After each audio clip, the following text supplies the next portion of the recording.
Boa noite a todos. Hoje a gente vai dar continuidade aí ao estudo de linguagem visual. A gente vai aprender alguns componentes diferenciados, lembrando que a linguagem visual tem por objetivo fazer treinamento daquela questão de interação usuário a eventos, conforme nós já vimos em etapas anteriores. Eu vou destacar que na verdade eu vou estar disponibilizando para vocês no Moodle todos os materiais que ele tem utilizado, inclusive as aulas estarão sendo gravadas, somente o áudio e aquilo que nós executarmos aí durante a aula, para que vocês possam estar relembrando aí na sequência. Tá? É o mesmo procedimento que eu tenho adotado nas outras disciplinas. Basicamente o que nós vimos até agora: evento e propriedade, que são os dois conceitos fundamentais que você tem que saber da linguagem orientada a eventos, como é o caso da linguagem Objective-Pascal e da IDE Lazarus, que ele tem trabalhado na disciplina. A variação pro RAD ou então pro Delphi, XZ ou qualquer outro é muito pequena. O que ele tem feito é basicamente um arroz com feijão aí bem simples para tentar traduzir da forma mais direta e objetiva para que vocês coloquem nas ideias que vocês estejam implementando, ou programando. O último programa que a gente fez na última aula foi essa questão da média, o cálculo da média. Ele baseava-se na informação de 4 valores e a validação, fazia o cálculo, na hora que clicava naquele botãozinho por cima da calculadora, lembrando que esse é um botão especial, o botão simples, do tipo button, presente lá na paleta standard, que é o terceiro componente ali, ele não tem essa propriedade, ele só a característica básica é texto. O Speed Button, ou o BitBTN, que são dois botões diferenciados, ele já tem a possibilidade de ícones de botões. É importante que os ícones sejam pequenos para que o botão não fique tão exagerado também. Elementos básicos, o que eu pedi que vocês fizessem na última aula? Que nós colocássemos, era um desafio, que nós tivéssemos as situações, ou seja, a cor dos resultados, ele acompanhasse de acordo com a classificação obtida. Então, se a média for superior a 7, vai ficar azul, como está apresentado. Se a média for menor do que 7 nas condições de reprovado, vai ficar tudo em vermelho. E caso contrário, vai ficar laranja, ou verde, ou qualquer outra coloração que seja feita. Conseguiram fazer? Sim? Basicamente o que vocês fizeram, já vou fazer o caso ali passo a passo. A situação geral que nós tínhamos era, quando fizesse o cálculo, nós pegaríamos aí uma condição básica, para quem ainda não acompanhou as aulas iniciais, lembrando que sempre quando nós obtermos informações a partir de um edit, nós temos obrigatoriamente que fazer a conversão de valores, porque nós estamos tratando texto e agora eu quero trabalhar com número. Lembrando que nós não conseguimos fazer cálculo com texto, a gente consegue fazer cálculo com o texto 1, com o texto digitado lá 12, eu consigo fazer o cálculo com o número 12, que é bem diferente, por isso que é importante fazer a transformação, que é o caso do str to float, que está ali, assim como tem o str to int, e o inverso também é verdadeiro. Str to float converte de string para flutuante, para número com vírgula, e float to str faz o inverso, converte como é o caso aqui dessa sexta linha, lbmedia.capture recebe o float to str do média. Ou seja, eu faço a conversão contrária, ou seja, eu tenho que gravar no texto o valor de um número. Aqui nós temos as condições básicas lá, a variável média com os valores que eles têm e as condições que eles estão e que eles têm apresentando. Se nós olharmos lá, como que nós fazemos para mexer na propriedade, como nós fazemos para mexer na propriedade de cor de um label, por exemplo. Vou selecionar esse primeiro ali, médio, e nós temos lá a propriedade fonte. É a propriedade fonte que vai dar permissão que eu modifique a cor do fundo. Lembrando que a diferença do fonte para um outro elemento similar lá, color, que não está apresentado aqui, deixa eu só colocar para ficar mais prático. a diferença básica desta cor editando a propriedade fonte para a propriedade color é simples. A propriedade color é o fundo do componente, enquanto que a fonte é o texto que o componente apresenta. Neste caso, o valor da média que será calculado lá na sequência. Tudo bem? Então, a partir do princípio, nós temos que trabalhar com o componente label, no nosso caso chamado de LB média. Então, o LB média na propriedade fonte tem que ter uma subpropriedade chamada color, assim como tem a subpropriedade fonte, assim como tem a subpropriedade tamanho, que é size. Então, tem as subpropriedades de cada uma delas. Então, o que nós vamos ter que mexer? Para trocar a cor de acordo com a classificação do indivíduo, classificação lá do aluno, nós vamos ter que trabalhar com a propriedade color, né, a propriedade cor da fonte, ou seja, uma subpropriedade. Se nós olharmos ainda, nós podemos, né, expandir aqui, né, naquele triângulozinho ali do lado esquerdo de fonte, e aí nós notamos que existem subpropriedades. Nem todas as propriedades que vocês veem, né, ali no Object Inspector apresentam subpropriedades. O caso da fonte é um elemento particular. Certo? Detalhe ainda, só para nós fecharmos, olha o nome que se apresenta a cor azul, ó, CL Blue, CL de Color Blue. Então, CL é do acrônimo para Color. Então, nós vamos colocar exatamente isso aqui. CL Blue, CL Red, CL Yellow, que são os nomes das cores que nós utilizaremos aí para trabalhar. Tudo bem? Então, indo lá para o código, o que nós teremos de diferente aqui? A situação é aprovado. Então, a situação é aprovada, então nós teremos uma condição bem particular aqui no nosso, além de exibir no Caption lá aprovado, tem que trocar a sua coloração. Então, primeiro nós mexemos com a cor dele, e alguns podem pensar, mas a cor dessa situação aqui, aprovado, já está azul, mas ele pode ser mudado durante todo o ciclo de vida aí do programa. Ele vai ser alterado para vermelho, no caso reprovado, ou para verde, ou qualquer outra cor, caso esteja em exame. Então nós colocamos lá, font.color. Então olha como é que ficou a situação. Eu estou trabalhando com o componente label na propriedade fonte, subpropriedade cor ou color. A partir daqui eu tenho a informação, eu vou digitar o que eu quero que ele apareça. Nesse meu caso é o CL Blue.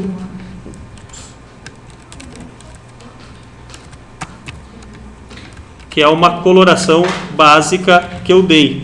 Poderia ser qualquer outro caso. Se eu pegar e fizesse, eu tenho que fazer a mesma coisa para o LB média e para o LB classificação. Apenas a coloração nesse momento aqui. Certo? Foi isso que vocês fizeram? Sim. Então, tá fechado. Faria exatamente a mesma coisa para os demais casos, só mudando o nome da cor que vai ser identificado. Note que isso aí é apenas uma questão de identificação. Você vai apenas colorir o programa de acordo com casos à parte. Aí serve muito para a gente poder treinar, né, e trabalhar a questão de if-else, né, as condições lá de, né, se for verdadeira a situação ali do que estiver dentro da condição, no caso média maior ou igual a 7, então faço aquilo, caso contrário faço uma outra situação. Segue exatamente o mesmo padrão para os demais, para os outros labels que existam no nosso programa. Certo? Então, está sacramentada essa parte. Dúvidas até aí? Não. Então, beleza. Vamos criar aqui um novo formulário. Vamos criar um new form mesmo. O conceito que eu vou mostrar para vocês é como que eu faço para chamar um formulário. Então, por exemplo, eu tenho um formulário principal. Nós vamos partir do princípio que nós tenhamos um formulário principal ali que faz o cálculo da média, que é esse anterior, e a partir dele nós disparamos a chamada de outros formulários quaisquer. E essa chamada de formulários é dada por uma propriedade chamada show, por um método que vai ser executado chamado de show. Então, né, que é bem simples, direto e objetivo. Então, vou acrescentar aqui um botão qualquer só para teste, né, só para exemplo. Vou colocar um outro botão.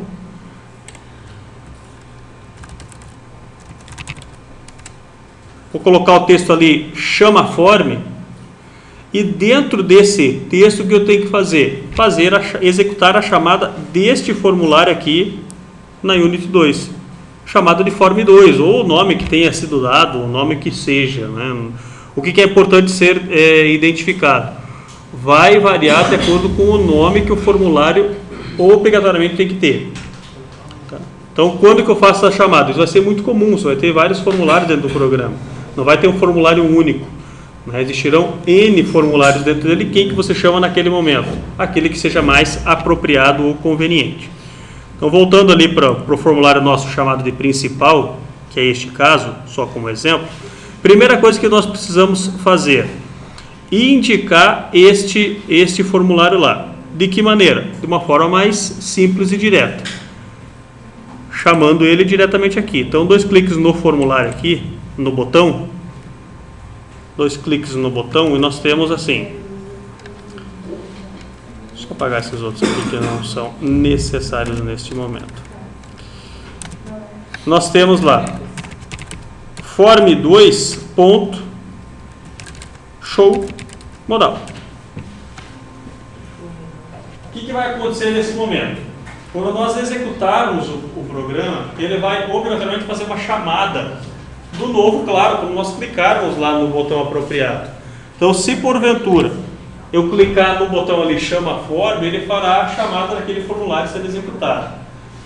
Existem outras variações. Tá? Existe o show, que é o mais simples e direto, e o show modal. Qual que é a diferença de um para o outro? O show modal ele trava o formulário que está ativo.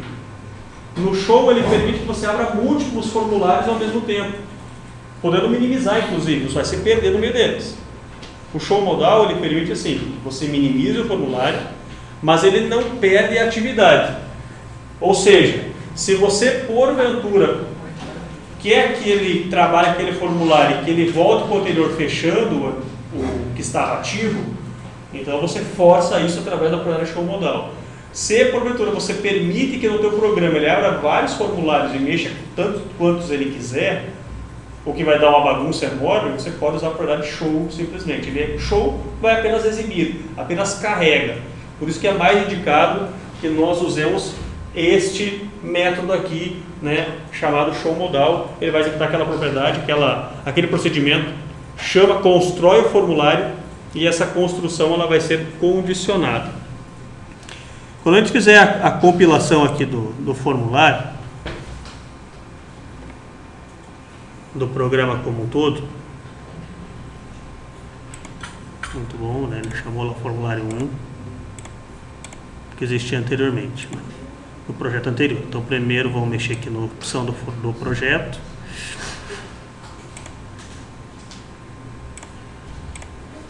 Está sumindo ali no formulário.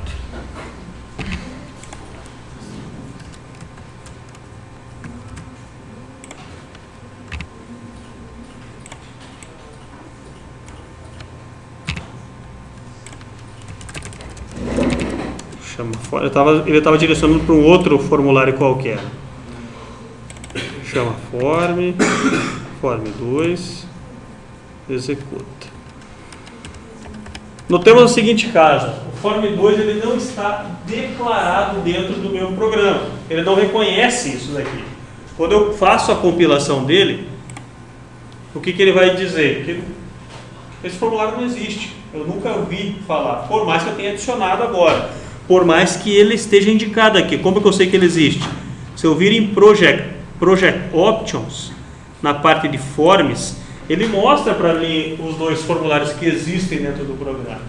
Só que a identificação dentro da linguagem Delphi ou Lazarus ou qualquer outro é da seguinte maneira: ele existe no projeto, mas como se fosse uma variável global, ele não tem conhecimento neste momento ainda. Eu preciso identificar. Como que eu faço para fazer a chamada, então, para identificar esse formulário e poder utilizá-lo? Eu vou precisar declarar ele dentro aqui das variáveis. É uma forma. Ou, de uma forma mais direta, através de uma cláusula chamada uses, que nós vamos adicionar aqui na sequência. Este formulário aqui, aquela cláusula uses que está lá em cima, identifica as bibliotecas.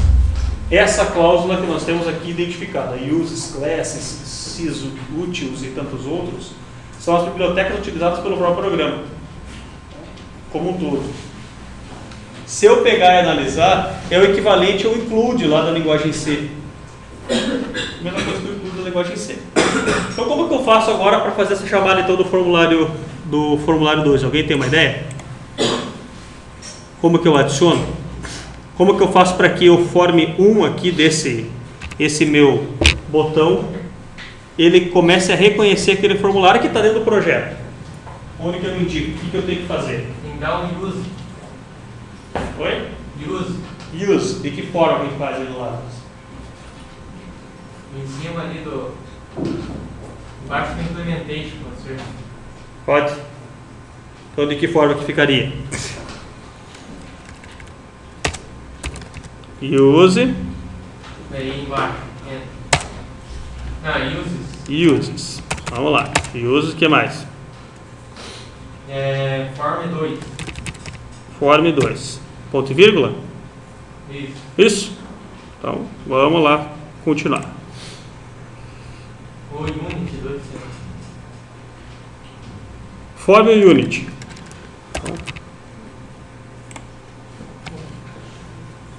Quando nós fazemos a chamada, o que nós temos que identificar? O Conforme ele disse, nós digitamos os formulários que nós temos. Imagina que nós tenhamos 10 formulários diferentes.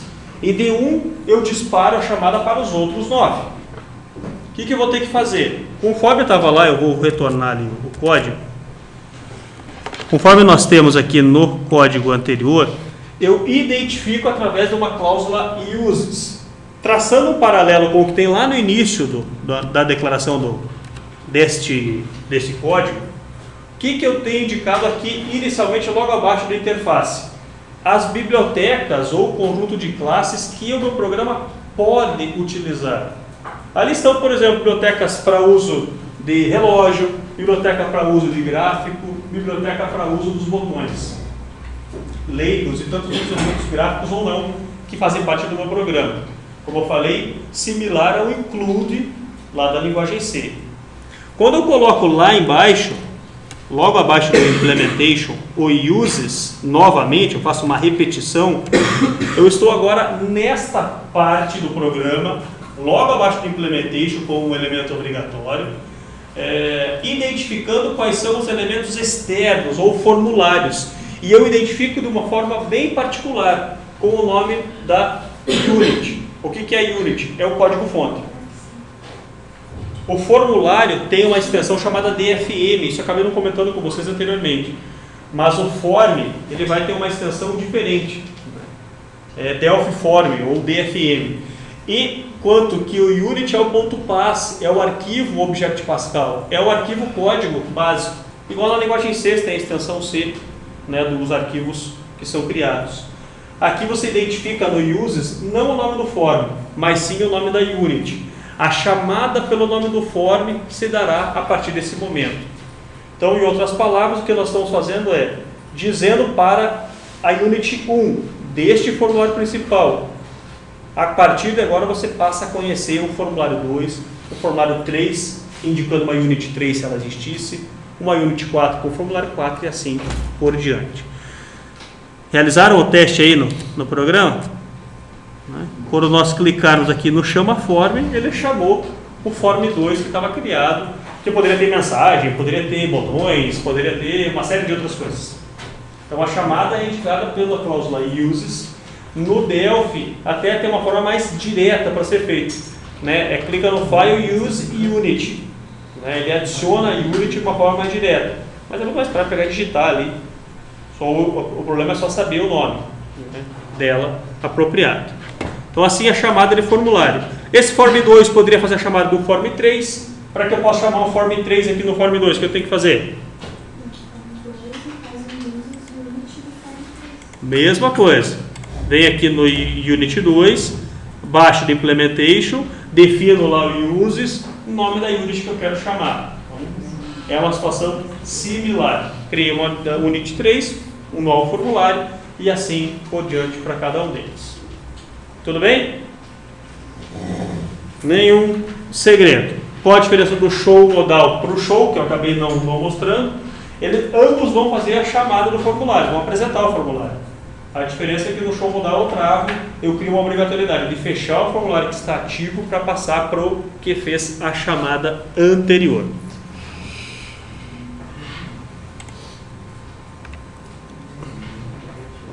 Vamos passar para um exercício aí básico.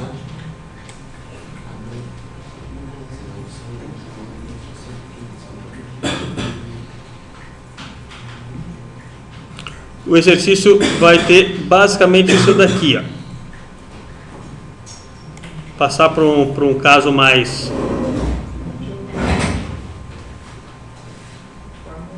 direto, ó.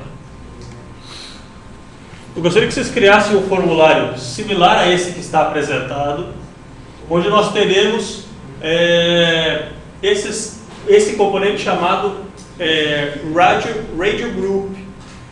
De que forma que ele funciona? Eu vou colocar um exemplo aqui para vocês. Então vamos acompanhar aqui na ferramenta. O radio group, ele tem duas formas. Ou eu pego e adiciono ele e vou adicionando um por um. Esse componente radio button, o que ele faz? Permite a escolha de um só. Então voltando aqui para esse caso, qual vai ser a ideia? Vocês vão digitar três valores. Aqui nesse campo, nos edits, conforme estão ali as caixinhas, e vão identificar que ordem que você quer que eles façam, que seja feita a ordenação, crescente, decrescente ou maior entre dois ou entre os três números, na verdade, foi equivocado ali. Quando apresentar o resultado, vai ser de acordo com o que tiver selecionado aqui. Então, quando eu clicar no ordenar, ou classificar, ou o nome que seja que queira fazer, a ideia é que ele obedeça ao que estiver selecionado. Eu vou selecionar apenas uma dessas opções. Duas maneiras de fazer. Primeira delas, eu posso selecionar aqui um radio group. Então, vamos adicionar ali um t-radio group. Então, o t-radio group lá da paleta standard. E existe uma propriedade aqui chamada items, onde eu indico. Digito lá, crescente, decrescente e maior entre os três. Um adicional que eu vou passar para vocês, que pode ser feito, isso aí é uma coisa muito utilizada, porque às vezes o pessoal não gosta muito de usar o mouse, apesar de ser uma linguagem visual, e está muito acostumado a trabalhar com o teclado. Então, o que pode ser feito? Colocar um E comercial na frente da letra. A partir desse momento, eu posso usar Alt C, por exemplo, para marcar ali crescente. Alt D para marcar o D, porque ele vai colocar um sublinhado embaixo de cada letra que esteja destacado. Obviamente que não pode ser letras equivalentes, né? Então, o E comercial faz... cria uma tecla de atalho automática aí para os elementos, né? Identificando ali com o Alt valor da letra.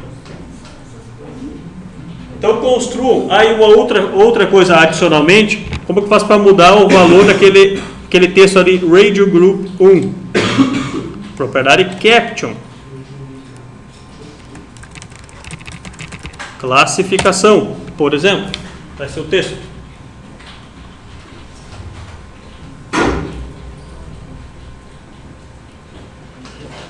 Ok? Então, criem este formulário.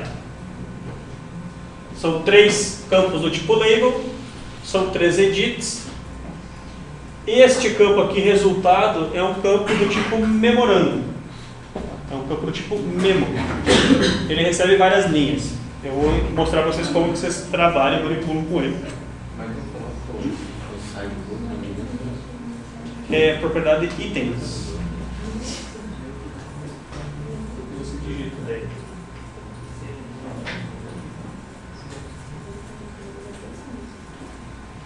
Uma outra forma de você colocar esses botões aqui no crescente, decrescente, maior, é você adicionar um a um dentro dele. Também é outra maneira, só que ele fica desordenado. Assim é mais prático e ele organiza.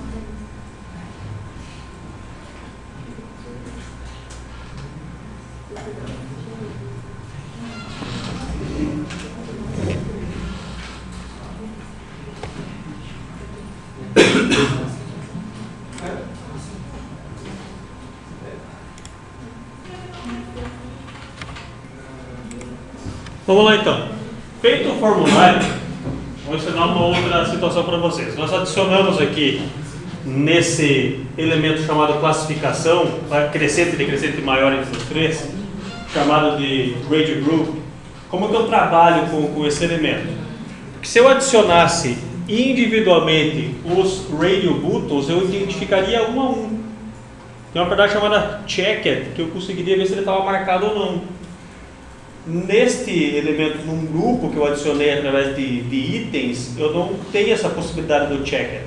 Eu tenho que achar uma outra propriedade. Então, como que eu sei qual dos três estão clicados ou marcados para poder identificar, né, que tipo de classificação que eu faço ou que rotina que eu vou executar? Então, se nós clicarmos ali no ordenar, por exemplo, então nós podemos clicar aqui no ordenar. No nosso caso tem o show modal, vamos lembrar porque é o aproveitamento do código anterior. Então nós vamos colocar assim, ó. Tem uma propriedade do radio group que a gente vai estar setando, e se vocês olharem, né, se vocês identificarem, como nós fizemos para acrescentar valores aqui, propriedade itens. Então nós digitamos aqui dentro da propriedade de itens, nós informamos os valores que a gente queria que tivesse lá dentro. Podia ser N, de acordo com o tamanho, que nesse caso foram só esses três. Então o que eu vou fazer? Eu vou fazer uma validação do que está clicado. Então eu faço assim, ó, radio group 1, ou o nome do radio group, ponto item index.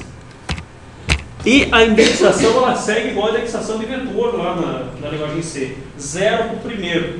Então o que ele vai fazer?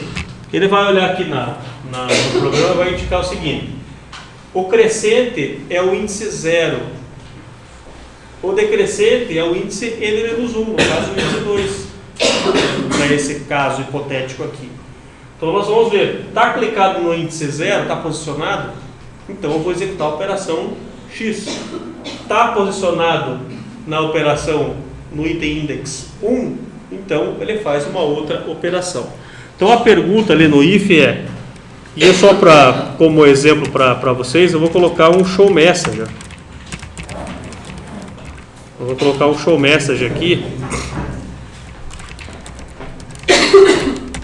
Clicou no crescente. Então se tiver clicado o crescente, ele vai, de acordo com o item index 0 aqui que a gente identificou, eu vou emitir essa mensagem. Caso contrário, aqui é o else,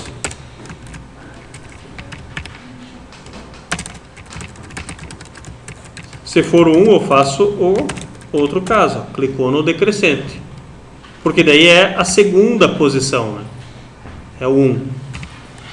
Se não for nenhum desses aqui, aí eu vou emitir a mensagem que clicou no final. Porém, pode ser que ele não tenha clicado em nenhum, tá? Então isso tem que ficar claro também. Pode ser que ele não tenha clicado em nenhum, e dele vai fazer a opção do maior. Então, para evitar que aconteça isso, eu faço se ele clicou no 2, e daí neste caso clicou no maior. Entendido?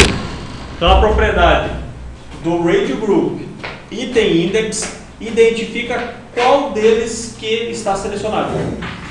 Por exemplo, se vocês executarem o programa de acordo com o que nós temos, vocês vão poder perceber, claro, vai ter que marcar 1, 2, 3 e aí clicar no botão ordenar. Seria similar ao que nós teríamos. Marcou crescente, código para, né, a validação do crescente. Então eu vou colocar aqui até um comentário aqui. Código para ordenar crescente. No outro if, código para ordenar decrescente. E o último if vem o código para verificar o maior. É o que vai estar lá dentro do begin-end de cada um dos ifs aí, que é o que vocês vão estar fazendo aí no programa. Então, é 0, né? Então ele marcou crescendo. Obviamente que você vai ter que obrigar o cara a clicar em algum deles ali. Do jeito que está aqui, ele não vai fazer nada se não tiver nenhum deles clicados. E esse show message serve apenas para identificar ali, para você não se perder, ver se está tudo ok. Façam o teste e ver se vai exibir a mensagem de acordo com o que está selecionado. Poderia ter aqui uma série de if. Vai depender muito da quantidade de elementos lá de radio buttons que existem. Lembrando que este elemento em particular, os botões do tipo radio, eles permitem a seleção de apenas um. Os botões do tipo check, que ele tem um outro lá, o check group, ele permite a seleção de mais de um ao mesmo tempo.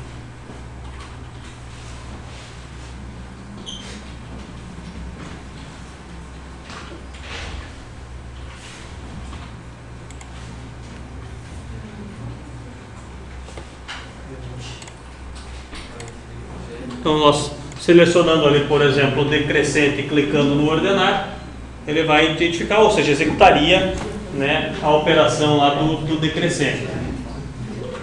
Ordenaria. Para poder fechar o exemplo para vocês e vocês entenderem como que eu adiciono, porque o objetivo final é, então vamos executar passo a passo. Digitou os 3 valores, valor 1, valor 2, valor 3, marcou o tipo de classificação que quer realizar. Quando clicar no ordenar, o campo memo do resultado deverá ser preenchido. Vocês viram que eu até comentei, como que eu tiro aquele memo 1 que estava escrito, como que eu mudo aquela expressão, aquela operação? A propriedade lines, que é o que eu modifico. Então é a mesma propriedade lines que eu vou usar para adicionar informações ali dentro. Então só para que vocês entendam como que é o funcionamento aqui do memo, vocês vão usar aqui o mesmo código. Então a ideia que eu vou colocar é, ao invés de colocar dentro do show message, eu vou adicionar esse texto dentro do memo, que vai adicionar a mesma coisa que vocês vão fazer para fazer a ordenação dos elementos, depois dentro do algoritmo que vocês desenvolverem. Então, o que eu vou fazer é bem simples, eu vou colocar exatamente esse mesmo texto lá dentro do memo. De que forma? Você vai colocar lá o nome do memo, ponto, propriedade lines, ponto, nós vamos usar aqui o método add. Então, o que faz o método add? Ele adiciona, como o nome está dizendo. Ele vai adicionar alguma coisa em algum lugar. E nesse caso, ele vai adicionar a linha clicou no crescente dentro lá do memo. Da mesma forma que ele vai adicionar os números. Vamos imaginar que hipoteticamente sejam os números 1, 2 e 3 e eu quero que seja decrescente, né? Então ele vai fazer do maior para o menor, 3, 2, 1, é isso que ele vai apresentar. Como que eu vou colocar o 3, o 2 e o 1 lá dentro? Memo1.lines.add maior, memo1.lines.add meio. Então nós precisaremos ter, por exemplo, 3 variáveis, variável maior, menor e do meio. Para fazer esse cálculo, nós adicionaríamos cada uma delas dentro do memo, como nós estamos fazendo aqui. Ó. Então, só para título de exemplo, eu vou trocar aqui, ao invés de show message, ele vai adicionar lá no memo, vocês vão entender como é que vai ser. Evidente que, Se você quiser adicionar mais de uma informação, você vai colocar ADD, ele vai colocar uma em cada linha. O que é o ADD? Cria uma nova linha. Eu estou pegando campo, componente memo, lines, então crie uma nova linha no memo. O ADD ele faz isso, ele cria uma linha nova adicionando um texto que você quer, e neste caso é esse texto ali que a gente tem. Então vamos executar para ver o que vai acontecer. Eu marquei lá crescente e ordenar. Ó lá. Clicou no crescente. Claro que como eu só fiz ADD, eu não limpei o anterior, e eu clicar aqui no ordenar, marquei decrescente, ele vai manter o anterior. Para que eu possa limpar a situação anterior, eu tenho um método chamado clear. Então você pegar lá memo1.lines.clear, ele limpa tudo o que tem lá dentro. Então pode ser isso, a primeira linha que você vai executar é o clear e depois adicionar. Então notem, como eu falei, se eu marcar o último, ele vai fazer, ele está fazendo o que eu quero, ele mantém o anterior. O ADD só adiciona, ele não destrói os anteriores. Ele adiciona coisas novas, mas mantém o que tem digitado anteriormente. Certo? Então só para complementar isso que eu tinha comentado, eu quero que apague, eu quero que suma o texto anterior. O que eu faço então? Adicionalmente, eu venho aqui, evidente que eu vou precisar ter um begin end para separar. Então memo1.lines, só que antes dele adicionar isso eu faço o seguinte, memo1.lines.clear.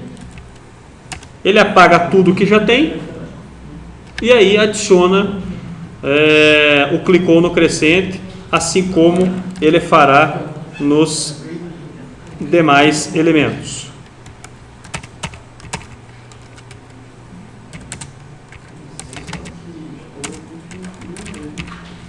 Só para esse aqui.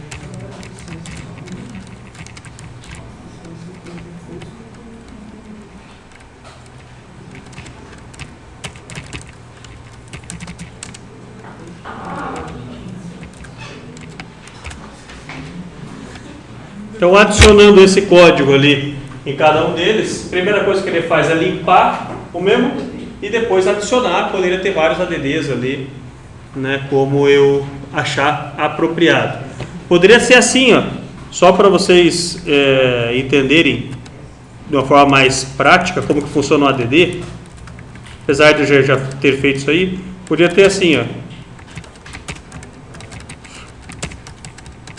Olha lá, 3 linhas diferentes. Ó. Okay? São 3 linhas que ele vai adicionar. Só para complementar aí o exemplo. Ups. Nós poderíamos ter isso. Limpa e daí adiciona uma linha. Vai ficar numa linha clicou, na outra linha vai ficar novo e na outra linha vai ficar maior. Como é esse último caso ali do if. Entendido? Feito isso, tarefa aí para vocês, fazer o algoritmo para ordenar e para organizar de acordo com cada uma das classificações que a gente tem identificado.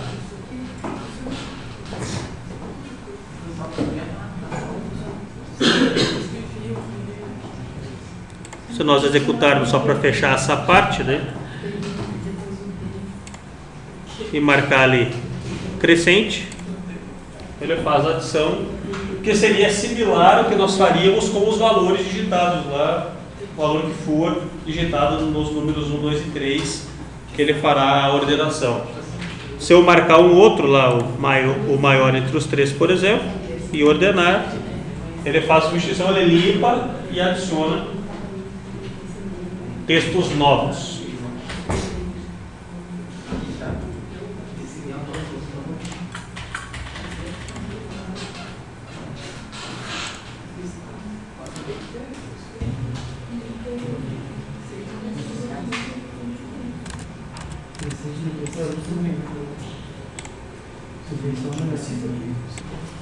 Continuando aqui com algumas dicas aí do programa. nós temos dois botões ali, que na verdade o ordenar fica dentro da lógica que cada um está criando. Eu já vou passar outros para quem já concluiu. O limpar e o sair. O sair é o mais simples de todos, né? O botão sair, o que nós vamos ter ali por baixo dele? Basicamente, nós vamos digitar close. Então, o que vai ter lá dentro como código do clique do botão é close. Para sair ele vai ser padrão para todos, né? Sair, fechar, né? O nome que seja dado vai ser sempre esse, vai digitar simplesmente close para fechar. Alguns botões, né, VidVNN, eles aí têm a opção de já vir com a operação pré-configurada, tu vai ver isso na sequência. E o limpar, o que nós vamos fazer?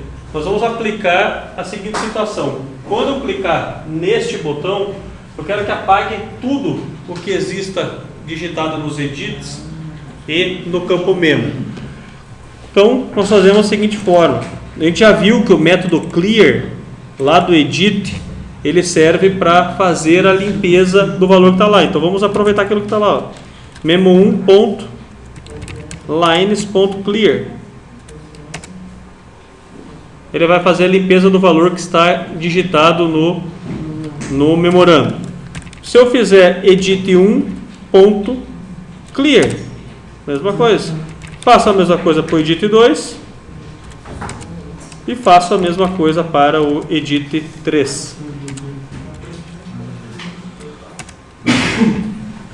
Desta forma, o botão limpar, o que ele faz? Ele limpa todos os elementos que existam nas caixinhas de edição.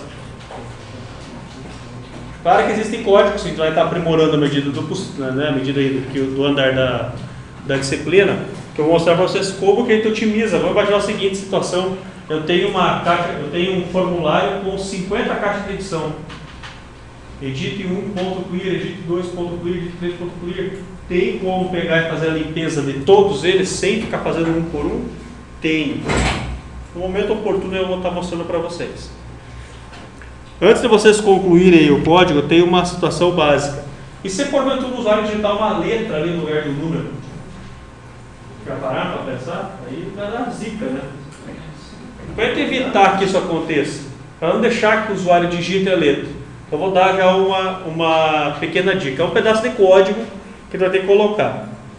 O que eu tenho que fazer? Eu tenho que validar de duas maneiras. Primeiro, eu vou precisar criar uma variável. Eu tenho que criar uma variável armazenando o valor dentro dela, né, o valor da tecla pressionada, e fazendo uma comparação simples, de um if. Né? A tecla pressionada foi letra, então não faça nada. É isso que a gente vai fazer. De que maneira? Cliquem lá sobre o edit 1, o edit do primeiro valor, e vamos lá no Object Inspector, pressionando F11, para quem não consegue enxergá-lo, no evento chamado onKeyPress. OnKeyPress é o seguinte: quando pressionar uma tecla, faça alguma coisa. Então, evento onKeyPress, vamos ativar esse evento. 2 cliques nele lá. O método que nós colocaremos aqui desse onKeyPress é uma validação do edit 1. Não é a mesma coisa que o outro edit tem que fazer separadamente para cada edit. Mas o que nós vamos colocar é: digitou uma letra, não receba nada, não apresenta essa letra. O usuário vai cansar o dedo de digitar ali A, B, C, D, E, F, G e não vai aparecer. Esse é o objetivo. Para isso, antes de nós fazermos uma coisa, eu tenho que criar uma variável. Então eu subo lá na definição de variáveis, lá na parte geral, acima do implementation. Então antes do implementation eu crio uma variável chamada de tecla do tipo char. Então vamos lá, acima do implementation, na definição de variáveis globais, e cria uma variável chamada de tecla do tipo caractere. Isso aqui vai ser importante porque ela vai ser o elemento que eu vou estar usando dentro do programa para identificar: digitou que tecla. Se foi uma tecla inválida, no caso uma letra, não faça nada, não exiba essa letra. Voltando lá para a parte final do programa, lá no código do edit 1.keypress, a primeira linha que eu faço é tecla recebe. Olha o que tem de parâmetro aqui na função edit keypress. Não tem uma variável chamada de key, que é tecla. Então, tecla recebe esta variável aí. Então, a primeira coisa que nós fazemos no edit 1 é atribuir o valor da variável key, que é um parâmetro desse procedimento aí, o keypress. Eu atribuo este valor para a variável tecla. Ele vai atribuir no formato de caractere, que ele vai entender, né? A variável tecla vai entender. E faço a validação aqui, ó. Ó aqui, que joinha. Eu vou validar o seguinte, ó. A variável tecla, ela é maior ou igual à letra A. Então eu vou fazer um intervalo. Ela está entre A e Z. O valor digitado está entre A e Z. Então eu posso colocar isso aqui, ó. Tecla maior ou igual a A e tem outra forma de fazer também. Menor ou igual a Z. Então o que foi digitado está no intervalo A a Z. Tem uma outra maneira. Tá? Essa aqui é mais didaticamente correta. Então a tecla está entre A e Z. Está. Então o que eu faço? Ele digitou uma letra. Abre parênteses. Eu quero que vocês entendam o seguinte. Eu estou validando a tecla minúscula. Ela pode estar digitada em maiúscula. Note o seguinte caso. Ele vai verificar o seguinte. Digitou a letra A, minúsculo. O que vai acontecer? A variável tecla vai receber key. A minúsculo. Vai comparar. É A? É. Então vai emitir um erro. Se digitar A maiúsculo, lembra o seguinte caso. É case sensitive o texto. A maiúsculo é diferente de A minúsculo. Então vai ter que ter uma segunda parte ali. Aí fica por conta de vocês. Eu vou só, como dizem, estou ensinando só a pescar. Então o que nós vamos fazer? Key recebe sustenido 0. Isso aqui significa o seguinte, ou seja, a tecla aqui fica vazia. Emite um eco, né? Não vai fazer nada. Então, repetindo o código. Variável tecla do tipo char criada como global, anteriormente abaixo do implementation. Acima da definição do implementation, melhor dizendo. Criou a variável tecla, ela vai receber o que foi digitado, o conteúdo da variável key, e eu faço a validação aqui no if. Se ela está no intervalo A a Z, pode ter digitado a letra V, né? Letra B, letra P, letra C. Então, qualquer um, para não ficar se for igual a A ou igual a B, ou, né? Então nós colocamos o intervalo. O que eu faço? Eu deixo com que o sustenido 0 é caractere vazio. Vazio. Fazendo uma execução aqui do programa, né, bem rapidamente, lá no edit, estou digitando letras aqui, ó. Números, beleza, estou digitando letras agora. Então, ele não aceita a digitação de letras. Claro que, como eu falei, eu ensinei vocês uma forma, mas olha o que acontece, ó, se eu digitar a letra A maiúscula, B, V e tantas outras, ó. Os minúsculos não. Por quê? Porque a comparação foi caractere minúsculo, como eu falei. Também não está sendo validado aqui se eu digitar outros caracteres que não sejam número.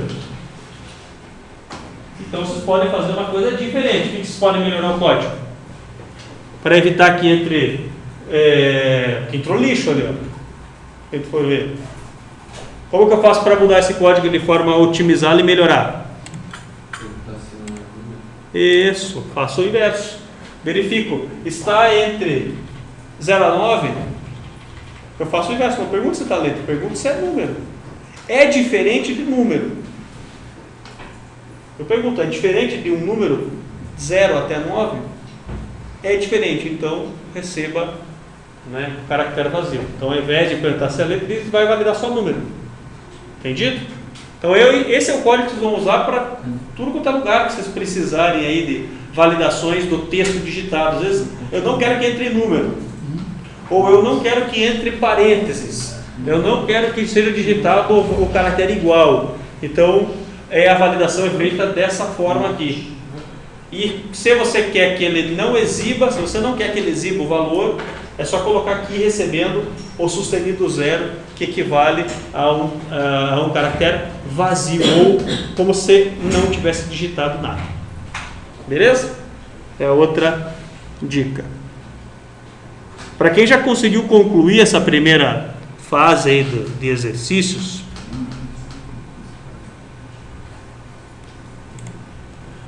eu passo um outro desafio então para quem já concluiu. O desafio o programa é bem simples, ó. Com também o botão calcular, limpar e o fechar, que é o mesmo sair, né, que faz, né, o close. O que nós temos? Digitação de 2 números, um campo edit e um campo memo. Ali. Vou aumentar o zoom para ficar melhor. Bem, então o que nós temos ali na digitação do número? Digitou 2 números, ele vai exibir cálculos. Visual que vocês fizeram, né? Soma, subtração, multiplicação, divisão. Com uma diferença agora. Nós vamos emitir cálculo aqui dentro. Nós vamos exibir o cálculo feito. Vamos pegar lá o valor, né? Olha que ele está continho ali, ó, 10 mais 2 igual o valor. 10 menos 2. Ele pega sempre o primeiro, operação, segundo valor. Se porventura o valor do segundo número for 0, ele vai emitir uma mensagem ali. Ó. Então ele vai fazer a conta normal, 8 mais 0, 8, 8 menos 0, 8 vezes 0, e na divisão ele vai emitir. Não existe divisão por 0. É isso, é só um treinamento. Detalhe básico, notem que ele está meio apagado, está meio cinza. Então vai ter que ativar, na verdade, lá enable como sendo falso. Vai estar desabilitado aqui para não permitir que o cara venha e digite alguma coisa aqui dentro. Tá? Tudo bem? Então esse é o primeiro caso. Eu já passo aí o segundo. Então para quem já concluiu o primeiro, isso aqui é mole de fazer. Próxima aula, claro, os exercícios vão começar a ficar cada vez mais difíceis. A gente vai trabalhar com estrutura de repetição na próxima aula. E aí nas estruturas de repetição a gente vai começar daí a ver um pouquinho mais avançado aí alguns conceitos da própria linguagem.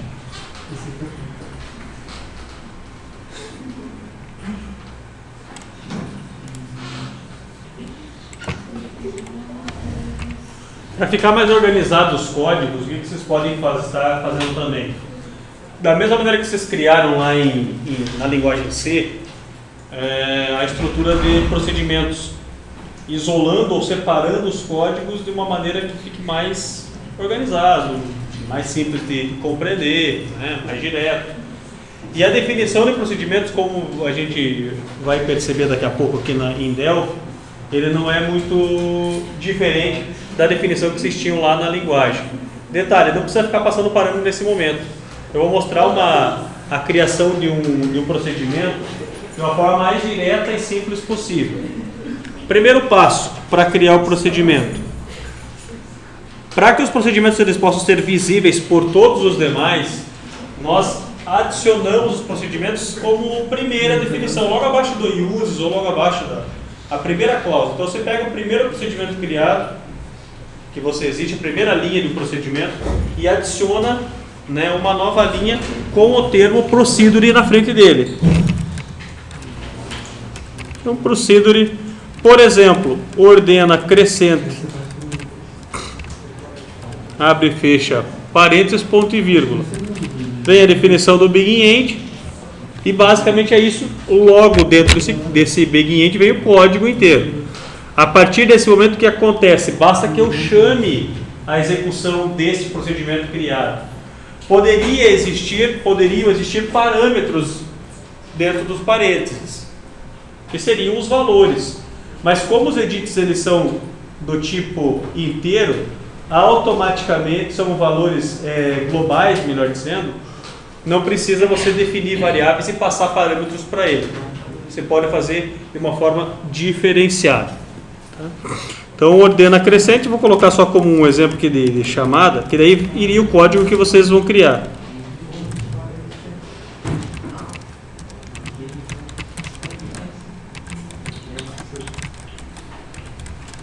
Então eu só vou colocar um show message, porque se ele chamar, ele executa o código que estiver ali. Se ele fizer a chamada normal, não vai ter problema nenhum. E como um exemplo da execução dele, eu vou colocar, quando eu clicar aqui no botão limpar, por exemplo. Como é que você faz a chamada? Basta você definir o nome do procedimento inteiro. Se tivesse parâmetros, você colocaria dentro dos parênteses. Não tem parâmetros, não precisa. Então, detalhe. Sempre identificado lá como primeiro todos os procedimentos ou funções que sejam criadas aí. Funções é uma questão à parte, você define apenas como function. Às vezes que vai ter retorno, e é uma outra história lá para frente. Mas aqui é a chamada. Para que nós vamos fazer isso? Em que momento? Quando você chamar o crescente. Então, para não colocar aqui dentro do limpo, para não ficar um negócio esquisito, né, vamos colocar quando ele clicar no crescente mesmo. Então, quando eu clicar no ordenar, ele vai fazer o seguinte, vai chamar o ordena crescente aqui para nós. E daí, claro que esse memo aqui, eu vou jogar esse código lá para dentro do procedimento que eu criei. O procedimento faz todo o cálculo, faz a ordenação que eu preciso e adiciona os valores lá no nosso campo memorando, e fica mais organizado. Então o objetivo aqui quando ele selecionar o botão crescente e clicar no botão ordenar, ele vai fazer a chamada do elemento que está, né, desse procedimento ordena crescente. Então, vamos lá no ordena crescente. Aí simulando o código que ele possivelmente executaria. Então, se nós executarmos o programa, vai dar um erro bem joia, faltou um ponto e vírgula. Não. Calma lá. Não achou memo 1. Ué?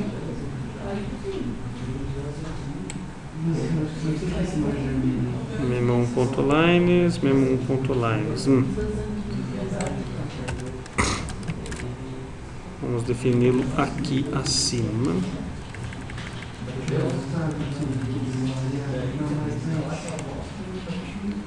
Não.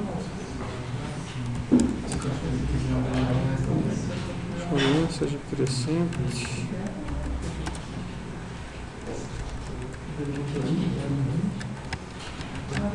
Estranho.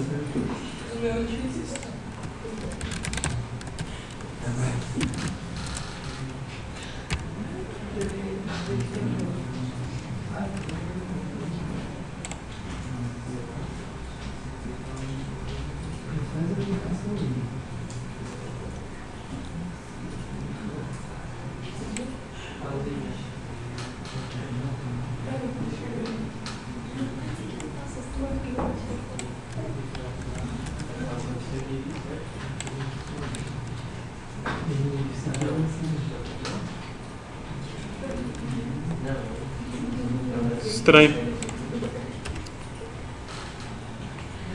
Já verifico o que está acontecendo. Na verdade, o que está acontecendo é o seguinte, ó. Como você está referenciando um valor de o memo, este cara chamado memo 1, ele faz parte de um elemento mais amplo chamado formulário. Então eu sou obrigado a fazer duas coisas. Primeiro, indicar este ordena crescente como sendo um procedimento do formulário. Então, tform está criado, todos os seus elementos, inclusive o procedimento. Então, se o procedimento depende de um elemento do formulário, eu preciso escrever sua declaração aqui na definição junto com os demais procedimentos e colocar aqui na frente lá o tform1.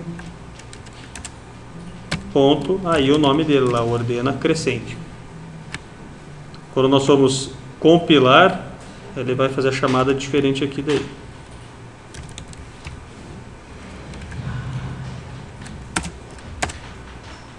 Tá? Aí a chamada vai ser pelo nome completo que ele se apresenta. Ele está faltando aqui. Um outro detalhe, eu coloquei um parâmetro que ele não tem, né?